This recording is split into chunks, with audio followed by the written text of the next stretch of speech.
তুমি ওখানে মুছতে হবে। আমি কিন্তু ব্রিগেডের দেয়াল লেখা হয়ে গেছে, কেন মুছবে কেন? আমি ওখানে সাদা কাপড় মেরে দেবো। সে তুই সাদা কাপড় মারতে পারি, আমরা দেয়াল লিখলে দেয়াল মুছতে পারি না, মুছতে হবে। তোমার কেন দেয়াল মুছবে কেন? কেন তুমি কার খাচ্ছ? কার খাচ্ছি মানে কার খাচ্ছি আমি? কার খাচ্ছি? তুমি তোমার পাড়ায় তুমি মদ্দানি দেখাও। সব পাড়ায় তো সব পাড়ায় দেয়াল লেখা হচ্ছে তো ব্রিগেডে। আস্তে কথা বলো। আমরা খিস্তি মেরেছি? আমরা খিস্তি মেরেছি সেইটা তোমরা বলতে পারছে। আমাদের তো দেয়ালটা ব্রিগেডের দেয়াল লেখা হচ্ছে। তুমি তোমার পাড়ায় গেলে কেউ না। আরে আমাদের পাড়ায় লেখা কমপ্লিট হয়ে গেছে তাই তো তোমার সাথে। আমাদের পাড়ায় লেখা কমপ্লিট খিস্তি মারছো? আমরা কেন খিস্তি না?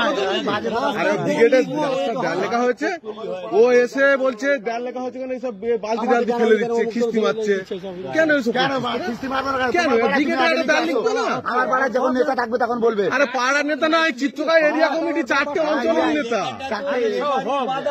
চিত্রগাঁ তো আমরা চিনি একদম। চিত্রগাঁ কেমন মানুষ আমাদের থেকে তোমরা ভালো জানো। ব্যাপারটা হচ্ছে আমার বুথে তো কোনো মেম্বার আছে বুথের নেই না, তাহলে আমার মনে হয় আমাদের বুথে না লেখাই ভালো। তোমরা অন্য অন্য জায়গায় লেখো, ফুলবেড়ে লেখো, পাঁচুড়ে লেখো, আদি ছালাই যাও।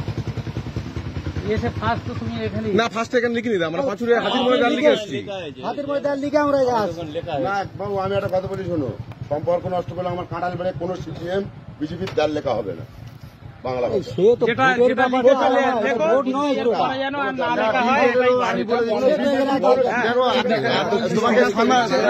মারার একটাই কারণ আছে। এই লোকের সঙ্গে খিস্তি মারা যায়? আমি কাকারে বলছি, এই লোকের সঙ্গে খিস্তি মারা যায়?